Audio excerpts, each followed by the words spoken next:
একটা বুড়িগঙ্গা, একটা শীতলক্ষা।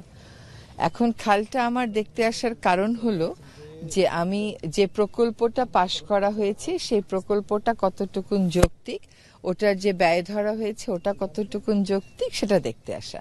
এই প্রকল্পটা কিন্তু আমরা পাশ করে দিয়েছি, এটা কাজ শুরু করে দেয়া যাবে অনতিবিলম্বেই, এবং এই কাজটা করবে বাংলাদেশ সেনাবাহিনী। তো আমার দেখতে আসার উদ্দেশ্য হচ্ছে যে এতটা টাকা এতটা এই খালটাতে যাবে কেন, কারণ অন্যান্য খাল ঢাকায় যেগুলো আমরা করছি সেগুলোতে আমরা কেবল মাটিটা খনন করছি, কিন্তু এখানে এসে যা দেখলাম যে এখানে খালটাই আবার অনেক জায়গাতে নতুন করে করতে হবে। খালের ফ্লো বলতে তো আসলে কিছু নেই। হ্যাঁ, এবং এখানে কেবল যে খাল খনন করলে হবে তা না, খালের পার বাঁধাইয়ের ব্যাপার আছে, বর্জ্য ব্যবস্থাপনার ব্যাপার আছে, খালের পাশে হাঁটার রাস্তা না করে দিলে আবারও দখল হয়ে যাবে।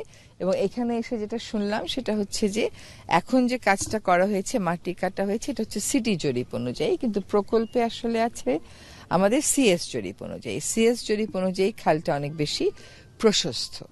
তো সেই জন্য আমার উপলব্ধিটা নিজে বুঝবার জন্য এখানে এসেছি, এবং আমি আজকে এখান থেকে যে ফাইলটাতে ফাইনাল চিঠিটা ইস্যু করার দরকার সেই ফাইনাল চিঠিটা আমরা ইস্যু করে দেব। এই খালটাকে ফেরত আনা, এটাতে প্রবাহ ফেরত আনা একটা চ্যালেঞ্জিং কাজ, কিন্তু এই প্রকল্পটা এই জুনে শুরু হয়ে আগামী জুনে যখন শেষ হবে তখন অন্তত খালের অবয়বটা দেখতে পাবেন। এখন তো খালের উপর শুধুমাত্র আমি প্লাস্টিক দেখে আসলাম আর ময়লা আবর্জনা দেখে আসলাম। খালটাকে আমাদের we have to give life back to the খাল, খালের প্রাণটা আমাদেরকে ফিরিয়ে আনতে হবে।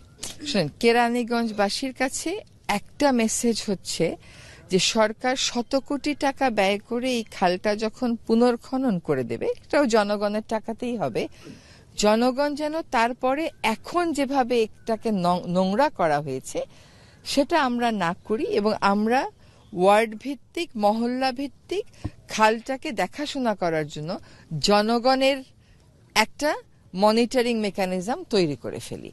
কারণ সরকার তখনই আপনার জন্য কাজ করবে যখন আপনি নিজে সজাগ থাকবেন। আর সরকার যতই কাজ করে দিক না কেন, সকল গার্মেন্টসের মালিক যদি মনে করে যে তারা তাদের সমস্ত জুট কাপড় এখানে ফেলবে, পৌরসভা যদি মনে করে তার যত বর্জ্য সে এখানে ফেলবে, তাহলে আর শত কোটি টাকার প্রকল্প দিয়েও কোনো কাজ হবে না।